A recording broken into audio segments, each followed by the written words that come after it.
Les cartes de compétences de Raspail. Donc, comment utiliser les cartes de compétences et comment en obtenir. Les cartes de compétences, en fait, il y a 9 sortes de cartes de compétences à Raspail. Parce que chacune des cartes de compétences est faite liée aux caractéristiques. Il y a 9 caractéristiques à Raspail, il y a donc 9 cartes de compétences. Au début de campagne, le joueur, le joueuse va piger un nombre de CAC, tout dépendant de sa caractéristique, c'est-à-dire de son score dans une caractéristique précise. Au début de chaque partie, quand on commence le jeu, tous les joueurs doivent faire un 2 pour 1, défausser 2 CAC et en repiger une autre. Ça permet un certain roulement des CAC et ce qui est intéressant, c'est que quand vous commencez la partie, vous recevez une nouvelle carte, mais vous en défaussez 2. Vous allez voir pourquoi. Parce que lorsque le groupe a peu de CAC ensemble, on calcule le nombre de CAC total du groupe, quand il descend en bas d'un certain seuil, eh bien, c'est la repige. Et là, on repige au complet les CAC. Et on se refait une main et ça donne aux joueurs donc beaucoup de possibilités parce qu'on parle qu'un joueur va avoir une vingtaine de CAC entre les mains. Voici le tableau qui explique qu'en fonction de votre score dans une caractéristique, combien vous pouvez piger de CAC en début de campagne. Comment fonctionnent les cartes de CAC, comment on fait pour les lire? Alors, si on regarde ici, c'est une carte en agilité. Elles ont toutes, les cartes en agilité, elles ont toutes la couleur verte de ce côté. Alors, le petit dé en haut représente en fait le fait que pour utiliser cette carte-là, il va falloir réussir une compétence avant. Tant qu'on n'a pas réussi la compétence, on ne pourra pas utiliser cette compétence, cette carte de compétence.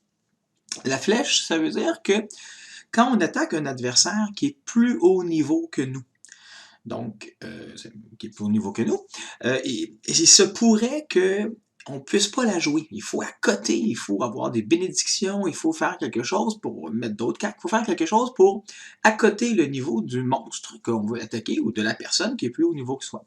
L'idée en arrière de ça, c'est qu'on ne voulait pas que notre système fasse en sorte qu'un premier niveau puisse utiliser une CAC mortelle contre un 20e niveau.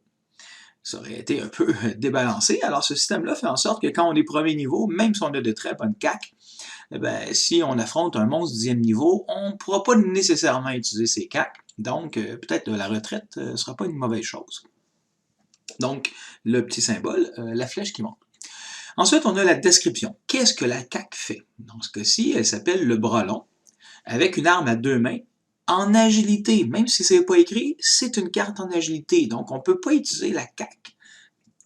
Ce qu'elle fait dans d'autres compétences que agilité, c'est une carte en agilité. Donc, avec une arme à 2 mains en agilité, vous êtes capable d'attaquer un adversaire jusqu'à 5 mètres de vous de distance, et celui-ci, surpris que vous aviez le bras long, ne peut pas faire de parade. Fonctionne pour une seule attaque. Donc, la CAC va fonctionner, mais vous devez réussir votre attaque pour qu'elle puisse fonctionner.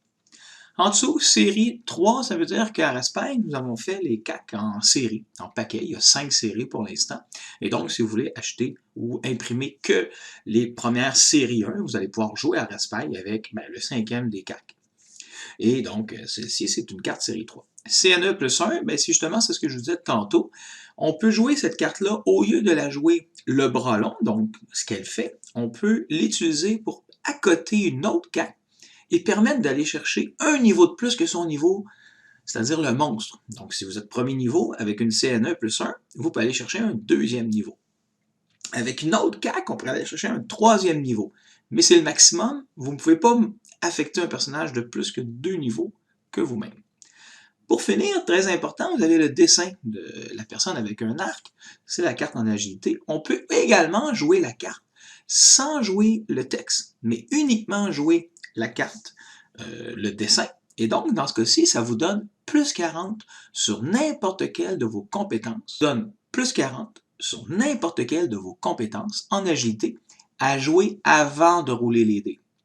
Donc, si vous avez déjà roulé les dés, vous ne pouvez pas utiliser une CAC pour augmenter votre compétence. Donc, c'est intéressant. Vous regardez, je vais-tu réussir ou pas? Ok, je joue une CAC, je vais être sûr de réussir. J'en joue une et j'ai plus 40 et vous espérez, donc ça vous donne plus 40 sur votre compétence. Nous allons maintenant vous montrer avec la caméra plusieurs exemples de CAC et ce qu'elles font. Nous avons ici une boîte avec à peu près toutes les cartes de Raspail. D'ici jusqu'ici, ce sont les CAC disponibles. Il y en a un petit peu plus, là, peut-être une centaine de plus, qui sont actuellement entre les mains de d'autres joueurs. Les autres cartes, nous avons des cartes de bénédiction, nous avons des cartes de POTA, etc. On y reviendra dans une autre vidéo. Voici quelques CAC que j'ai pris, donc, et on va les regarder. Alors, par exemple, celle-ci, qui est la CAC de Caris avec ce dessin. La carte de Caris ici, elle dit un petit coup de peinture permet de vendre un objet, magique ou non, 50% de plus que son prix réel. Alors, on voit ici qu'il faut atteindre le niveau, c'est le numéro de la carte, la série 3, et c'est un CN1. Nous avons ici une carte en agilité qui permet, ce coup-ci, la carte en agilité High, donc c'est un classique. La carte en agilité High dit augmente les dégâts de 1d6 à jouer après avoir déterminé les dégâts d'une attaque, évidemment, en agilité. Une carte ici en adrénaline.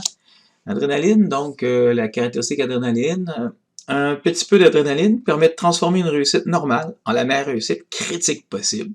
Vous avez réussi donc le dé, hein, vous devez réussir votre compétence normale, et quand c'est réussi, vous jouez la carte et votre réussite devient critique, mais dans une compétence en adrénaline. Il faut, encore une fois, ici, le flèche, il faut donc atteindre le niveau si on l'a fait contre un adversaire. Une carte en mana, le rituel Sapet, donc une carte en mana, le rituel Sapet, en réussissant la sous-compétence tirer le meilleur d'un sort, vous augmentez 2 effets du sort. Donc, ça permet de faire des sorts plus différents. Nous avons ici une carte en force. Alors, par exemple ici, ça veut dire le poisson, permet de nager silencieusement à la meilleure réussite normale possible, presque sans ride, sur ou sous l'eau. Il n'y a pas de condition, d'accord? Donc, elle est, entre guillemets, automatique. Une carte ici, c'est en ruse. Le renard du désert. Le renard du désert, après avoir passé une ronde de combat à combattre un adversaire, vous êtes capable de le ruser. Toutes vos attaques contre lui font 3d6 plus 2 points de vie de dégâts de plus durant le restant du combat. Là aussi, il faut donc atteindre le niveau. Nous avons ici carte en créativité. Elle s'appelle Daniel Boone. Alors, Daniel Boone permet de tout savoir sur des persos ou des animaux que l'on piste, de leur poids en passant par ce qu'ils transportent jusqu'à leur émotion. C'est ici une carte en résistance, une égratignure. Alors, diminue les dégâts reçus de 6 points de vie à jouer après avoir déterminé les dégâts d'une attaque. Donc, ben voilà, vous avez 6 points de vie de moins de dégâts. Et pour finir, nous avons raisonnement, le point de rupture. Il faut réussir une compétence pour le point de rupture. Vous déterminez avec précision la résistance d'une arme ou d'une armure. Votre prochaine attaque ou parade réussie fait briser soit l'arme, le bouclier, un morceau d'armure de l'ennemi en combat rapproché avec vous. Il faut réussir la compétence et c'est une CN2 plus 1 comme les autres. Alors voilà, ce sont des exemples de CAC de Raspail. Ces CAC-là, je termine avec ça pour vous dire que ces CAC-là, la force dans le jeu, c'est que vous n'avez pas le droit de les montrer aux joueurs, donc à vos compagnons, ni non plus au maître de jeu. Le maître de jeu ne peut pas non plus regarder les CAC que vous avez. Résultat, ben c'est la surprise. C'est-à-dire que quand vous jouez une CAC, personne ne l'a vu venir. Ça vous permet d'être héros, ça vous permet de surprendre le maître de jeu. Et le jeu, ben je ne peux pas compter le nombre de fois que moi, en tant que maître de jeu, j'ai été surpris parce que les joueurs sont capables de faire. Ça permet d'avoir des donjons beaucoup plus surprenants, difficiles. Et ben j'ai l'impression, quand je suis maître de jeu à Raspail, de jouer, de aider à construire le scénario, parce que oui, j'ai un scénario, mais les joueurs participent très activement et me surprennent à chaque fois. Alors voilà, c'était donc les CAC de Raspail.